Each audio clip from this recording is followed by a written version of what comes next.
வணக்கம் மாணவர்களே. இன்று நாம் அணுக்களும் மூலக்கூறுகளும் என்ற பாடத்தை ஆரம்பிக்கப் போகிறோம். ஏற்கனவே சென்ற வகுப்பில் அணு என்றால் என்ன, மூலக்கூறுகள் என்றால் என்ன, அணுக்களுக்கும் மூலக்கூறுகளுக்கும் என்ன தொடர்பு, என்ன வேறுபாடு என்பதை கற்றிருந்தோம். இருந்தாலும் மீண்டும் அதை நினைவுகூறும் வகையில் இன்றைய வகுப்பு அமைகிறது. அணு என்பது வேதிவினையில் ஈடுபடக்கூடிய மிக சிறிய துகள் என்பதை கற்றோம். உதாரணமாக அணு என்பது மிக சிறியது என்று நாம் கற்றுள்ளோம்.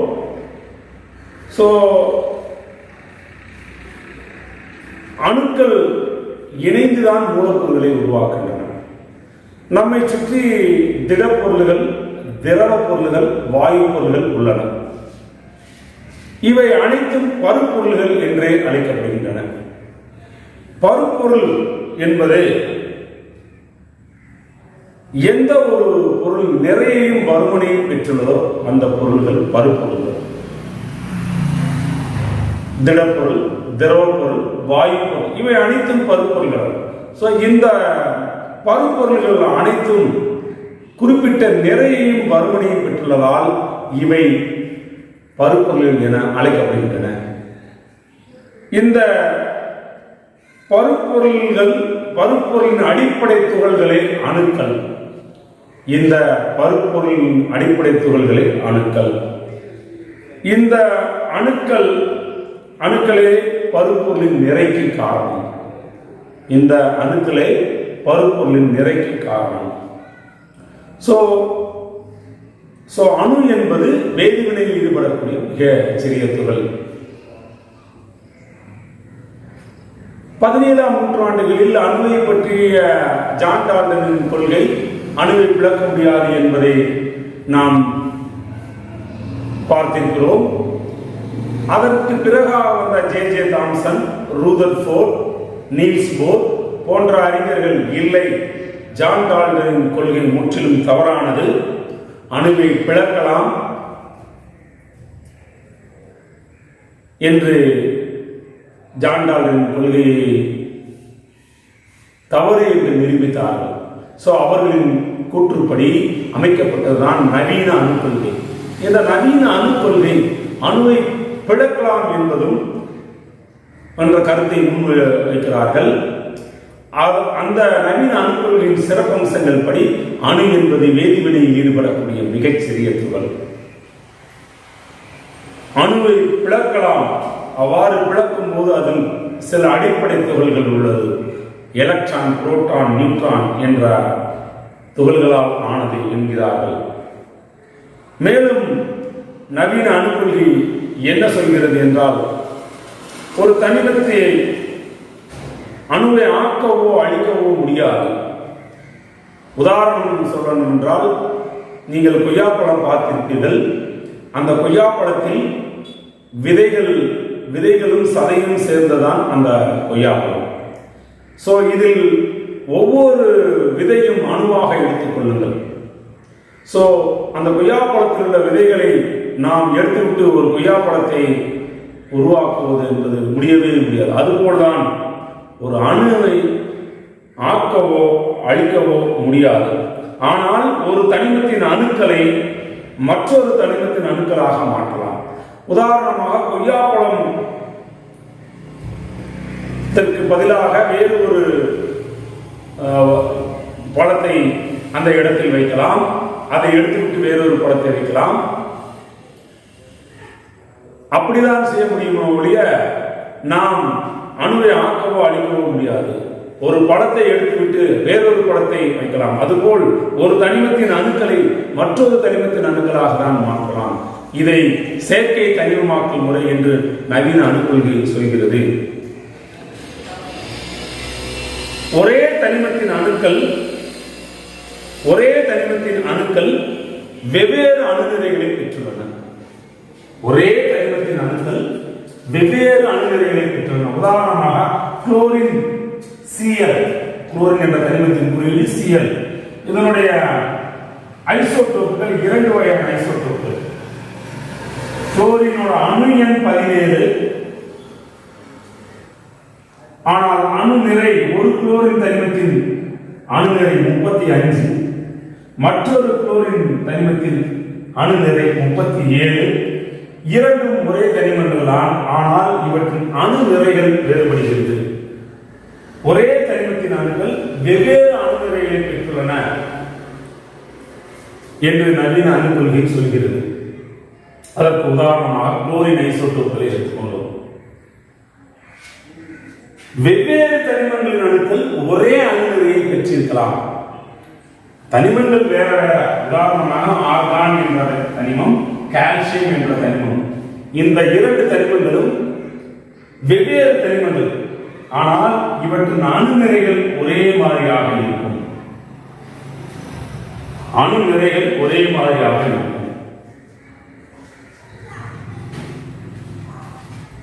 இதுபோல் வெவ்வேறு தனிமங்களின் அணுக்கள் ஒரே அணு நிறையை பெற்றுள்ளன.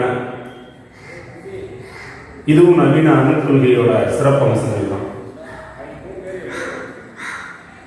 அதே மாதிரி அணுக்கள் இணைந்து மூலக்கூறுகள் உருவாகும் போது, அணுக்கள் இணைந்துதான் மூலக்கூறுகள் உருவாகின்றது என்று கற்றுள்ளோம். அவ்வாறு அணுக்கள் இணையும் போது முழு எண் விகிதத்தில் தான் இணைந்து மூலக்கூறுகள் வருகின்றன. முழு எண் விகிதம் என்றால் 1, 2, 3 என்ற எளிய முழு எண் விகிதத்தில் அணுக்கள் இணைகின்றன என்று நவீன அணு கொள்கை சொல்கிறது. கடைசியாக ஐன்ஸ்டீன் கோட்பாடு நமக்கு தெரியும். E=mc². E=mc². ஒரு அணுவின் இங்கே E என்பது ஆற்றல், m என்பது நிறை, ஒரு பொருளின் அல்லது ஒரு அணுவின் நிறை, c என்பது ஒளியின் திசைவேகம். ஐன்ஸ்டீன் என்ன சொல்கிறார் என்றால், ஒவ்வொரு பொருளின் நிறையும் அல்லது ஒவ்வொரு பொருளின் ஆற்றலும் அதன் நிறையோடு நேர் விகிதத்தில் இருக்கும். ஒரு பொருளின் ஆற்றல் அதன் நிறைக்கு நேர்த்தகவில் இருக்கும். இதைத்தான் ஐன்ஸ்டீன் அவர்கள் சொல்கிறார். ஒரு அணுவின் நிறையிலிருந்து அதன் ஆற்றலை கணக்கிடலாம். ஒரு அணுவின் நிறையிலிருந்து ஆற்றலை, ஆற்றல் கூடினால் நிறையும் அதிகமாகும், நிறை குறைந்தால் ஆற்றலும் குறையும். இதைத்தான் சொல்வார்கள், நம் ஊரில் யாருக்கு அதிக திறன், யாருக்கு அதிக சக்தி உள்ளது, அவர்கள் நன்றாக வேலை செய்வார்கள் அப்படி என்று சொல்வார்கள். இதைத்தான் நவீன அணு கொள்கை சொல்கிறது. ஒவ்வொரு பொருளின் நிறையும் அதன் ஆற்றலோடு தொடர்புடையது. அதாவது நேர் விகிதத்தில் உள்ளது. நேர் விகிதம் என்றால் ஆற்றல் கூடினால் நிறையும் கூடும், நிறை குறைந்தால் ஆற்றலும் குறையும். இதைத்தான் ஐன்ஸ்டீன் கோட்பாடு E=mc² என்ற தொடர்பை விளக்குகிறது. நவீன அணுக்களின் சிறப்பம்சங்களை சுருக்கமாக சொன்னால், அணு என்பது வேதிவினையில் ஈடுபடக்கூடிய மிகச்சிறிய துகள். அணுவை பிளக்க முடியும், அணுவை பிளக்கக்கூடியது. ஒரே தனிமத்தின் அணுக்கள் வெவ்வேறு அணுநிலைகளை பெற்றிருக்கலாம். ஒரே தனிமத்தின் அணுக்கள் வெவ்வேறு அணுக்களை பெற்றிருக்கலாம். வெவ்வேறு தனிமங்கள் ஒரே அணுநிலையை பெற்றிருக்கலாம். ஒரு தனிமத்தை மற்றொரு தனிமமாக மாற்றலாம். ஒரு அணுவின் நிறைக்கும் ஆற்றலுக்கும் தொடர்பு உண்டு என்பதை நவீன அணு கொள்கையில் நாம் கற்றுள்ளோம். அடுத்ததாக நாம் பொருள்களை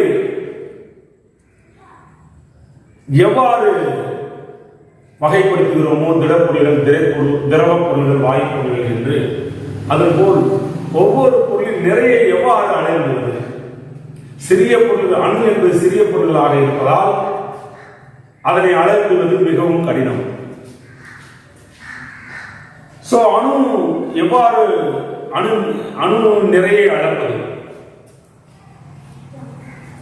ஒரு தனிமத்தின் அணு நிறை,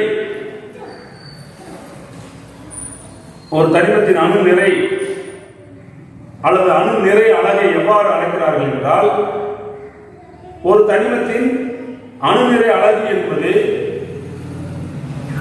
கார்பன் 12 அணுவின் நிறையில், கார்பன் 12 அணுவின் நிறையில் 12 ஒரு பகுதியே அணு நிறை அலகாக இருக்கு. கார்பன் 12 அணுவின் நிறையில் 12 ஒரு பகுதியே அணு நிறை அலகாக இருக்கு. உதாரணமாக ஒரு அணுவின் நிறையம் என்பது புரோட்டான் மற்றும் நியூட்ரான்களின் கூடுதல். ஒரு அணுவின் நிறையம் என்பது புரோட்டான் மற்றும் நியூட்ரான்களின் கூடுதல் அணு நிறையம் என்று அழைக்கப்படுகிறது. அணு எண் என்பது எலக்ட்ரான் அல்லது புரோட்டான்களின் எண்ணிக்கை.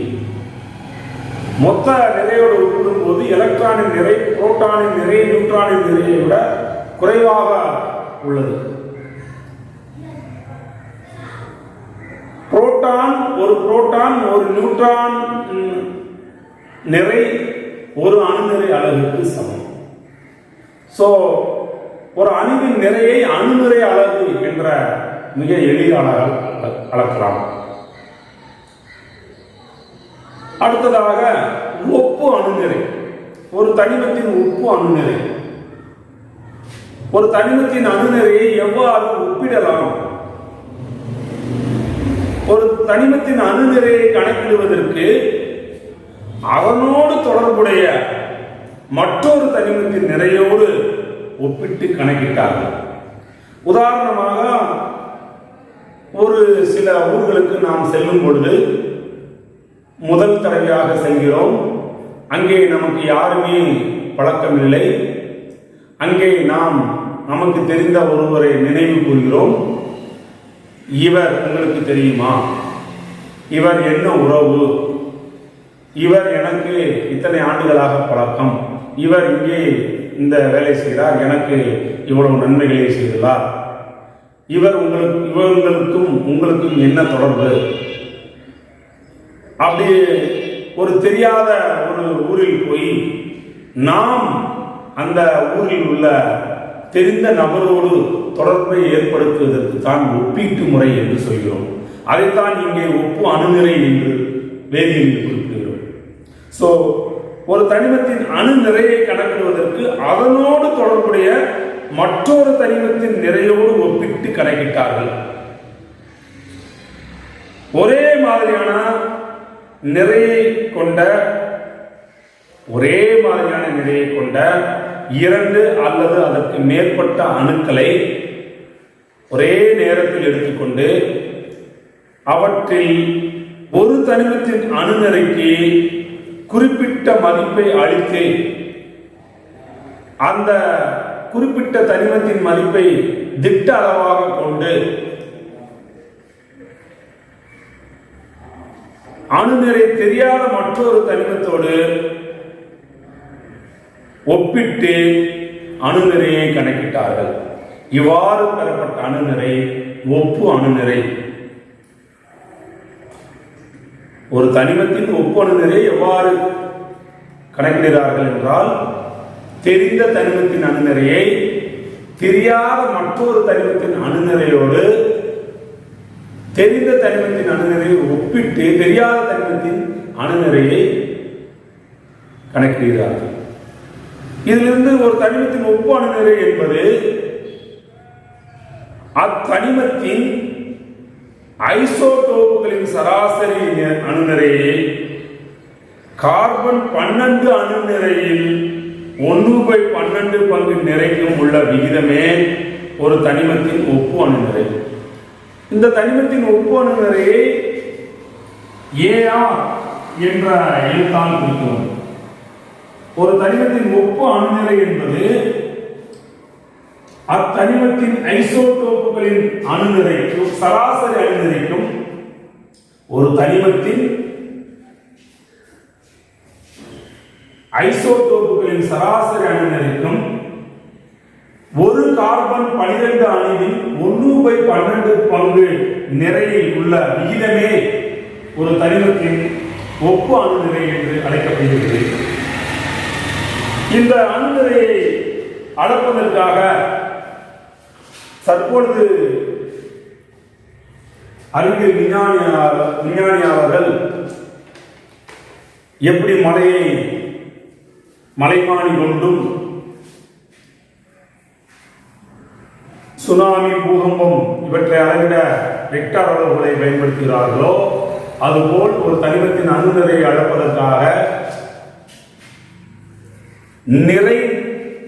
நிறமாலை கொண்டு அளவிடுகிறார்கள். நிறைமானி கொண்டு அளவிடுகிறார்கள். நவீன காலங்களில் அணுநிறை அலகு என்ற அலகாலும் அளக்கிறார்கள். இந்த அணுநிறை அலகை AME என்று சொல்வதற்கு பதிலாக தற்பொழுது U என்ற குறியீட்டால் குறிப்பிடுகிறார்கள். U அணுநிறை அலகை U என்ற அலகாலும் குறிப்பிடுகிறார்கள். அடுத்ததாக ஒரு தனிமத்தின் சராசரி அணுநிறை, ஒரு தனிமத்தின் சராசரி அணுநிறை என்பது இயற்கையில் கிடைக்கக்கூடிய கணக்கிடப்பட்ட ஐசோடோப்புகளின் சராசரி நிறையை குறிக்கும். ஒரு தனிமத்தின் சராசரி அணுநிறை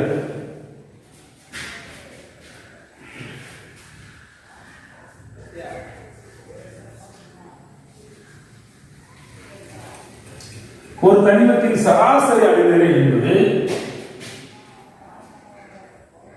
இயற்கையில் கிடைக்கக்கூடிய கணக்கிடப்பட்ட ஐசோடோப்புகளின் சராசரி நிறையை குறிக்கும். உதாரணமாக குளோரினை எடுத்துக்கொண்டால், குளோரின் என்ற தனிமத்தின் சராசரி அணுநிறை வேண்டும் என்றால் இந்த குளோரினோட எல்லா ஐசோடோப்புகள், இயற்கையில் கிடைக்கக்கூடிய எல்லா குளோரின் ஐசோடோப்புகள் அணுநிலையையும் கூட்டி அதனுடைய சராசரியை கண்டுபிடித்தால் அதுதான் ஒரு தனிமத்தின் சராசரி அணுநிலை. அடுத்ததாக மூலக்கூறு என்றால் என்ன? இரண்டு அல்லது இரண்டிற்கு மேற்பட்ட அணுக்கள் ஒரு வேதி பிணைப்பால் வலுவான கவர்ச்சி விசையினால் இணைந்து ஒரு பொருளை உருவாக்குவது மூலக்கூறு. இரண்டு அல்லது இரண்டிற்கு மேற்பட்ட அணுக்கள் இணைந்து வேதி பிணைப்பால் உருவாக்கி ஒரு புதிய மூலக்கூறை உருவாக்குகிறது. இந்த மூலக்கூறுகளில் ஒத்த மூலக்கூறு,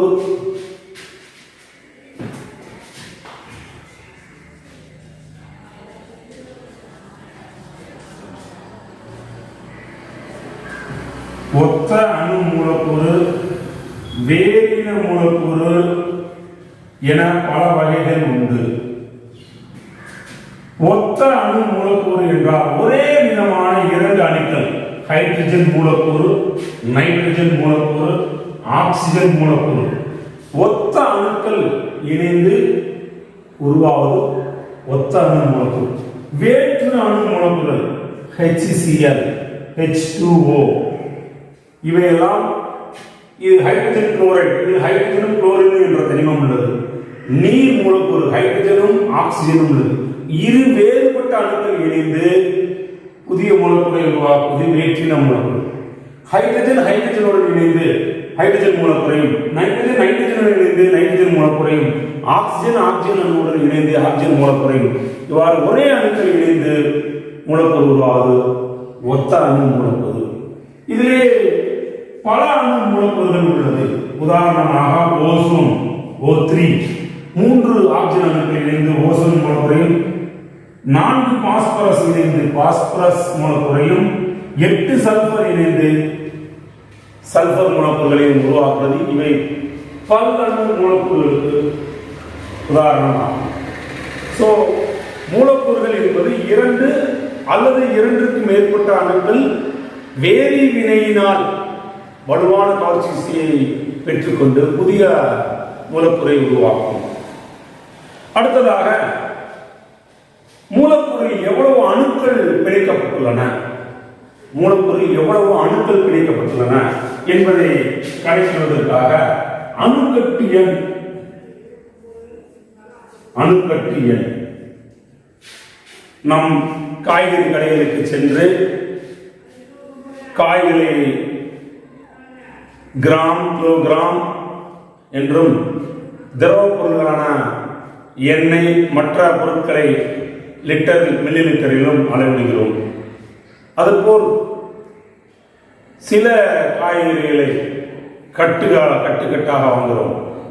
முருங்கை எத்தனை கட்டு, புடலங்காய் எத்தனை கட்டு என்று கட்டுக்கட்டாக அந்த ஒரு கட்டில் எத்தனை புடலங்காய்கள் உள்ளன, எத்தனை முருங்கைக்காய்கள் உள்ளன என்பதை நாம் கேள்விப்பட்டிருப்போம்.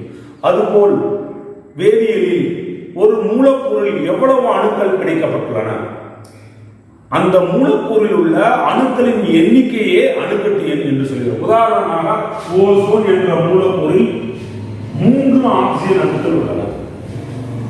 இதைத்தான் அணுக்கட்டு எண் என்று சொல்கிறோம்.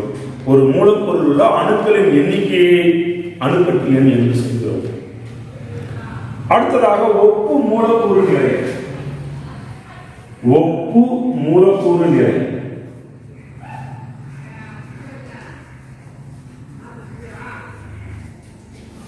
ஒப்பு மூலக்கூறு நிறை. ஒரு மூலக்கூறு நிறையை எவ்வாறு ஒப்பிடுகிறது? ஒரு தனிமம் அல்லது சேர்மத்தின் மூலக்கூறு நிறையானது மூலக்கூறு நிறையானது கார்பன் 12 அளவீட்டினை பொறுத்து அளக்கப்படுகிறது. ஒரு தனிமம் அல்லது சேர்மத்தின் மூலக்கூறு நிறையை தெரிந்த தனிமமான கார்பன் 12 அளவீட்டினை பொறுத்து அளக்கிறோம். ஒப்பு மூலக்கூறு நிறை என்பது ஒரு மூலக்கூறு நிறைக்கும் கார்பன் 12 அணுவின் நிறையில் 1/12 பங்கு நிறைக்கும் உள்ள விகிதமாகும். ஒப்பு மூலக்கூறு நிறை என்பது ஒரு மூலக்கூறு நிறைக்கும் எந்த மூலக்கூறை எடுத்துக்கொள்கிறோமோ அந்த மூலக்கூறு. உதாரணமாக ஆக்சிஜன், நைட்ரஜன், நீர், இதில் ஏதாவது ஒரு மூலக்கூறை நிறையை நாம் கணக்கிட வேண்டும் என்றால் ஆக்சிஜன் மூலக்கூறின் ஒப்பு மூலக்கூறு நிறை என்பது ஆக்சிஜன் மூலக்கூறின் நிறைக்கும் கார்பன் 12 அணுவின் நிறையில் 12/1/12 பங்கு நிறைக்கும் உள்ள விதமாகும்.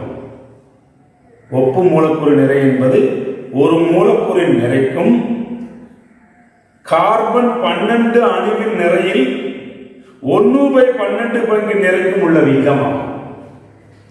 அதாவது ஒரு மூலக்கூறின் ஒப்பு மூலக்கூறு நிறையானது அம்மூலக்கூறில் உள்ள அனைத்து அணுக்களின் ஒப்பு அணுநிறைகளின் கூடுதலுக்கு சமம். உதாரணமாக நீர் மூலக்கூறு நிறை எவ்வாறு அளவிடுவது? இதில் நீர் மூலக்கூறு நிறை என்பது 2 ஹைட்ரஜனின் அணுநிறை பிளஸ் 1 ஆக்சிஜனின் அணுநிறை. இந்த நீர் மூலக்கூறுல 2 ஹைட்ரஜன் அணுநிறையை 1 ஆக்சிஜன் அணுநிறையை கூட்டினால் கிடைப்பதுதான் நீரின் மூலக்கூறு நிறை அல்லது நீரின் ஒப்பு மூலக்கூறு நிறை. உதாரணமாக 2 × ஹைட்ரஜனின் அணுநிறை 1 பிளஸ் ஆக்சிஜன் 1 ஆக்சிஜனின் அணுநிறை 16. 2 2 plus 16 18 gram. இதுதான் ஒரு நீரின் ஒப்பு மூலக்கூறு நிறை. ஒரு நீரின் மூலக்கூறு நிறை. இந்த நீரின் மூலக்கூறு நிறையானது ஒரு நீரின் மூலக்கூறு நிறை 18 கிராம். இந்த நீரின் மூலக்கூறு நிறையை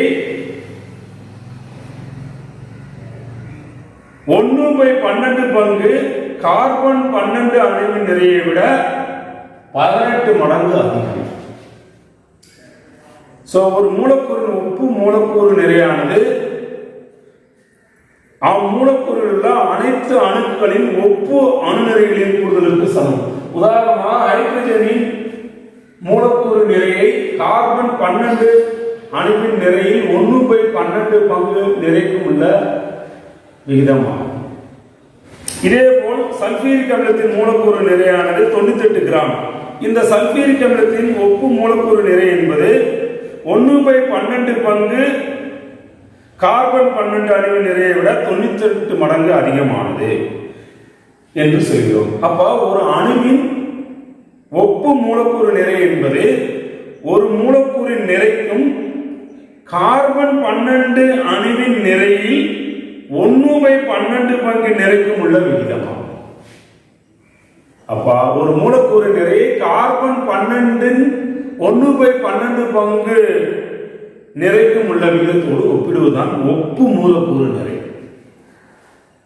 அடுத்ததாக அணுவுக்கும் மூலக்கூறுக்கும் என்ன தொடர்பு உள்ளது?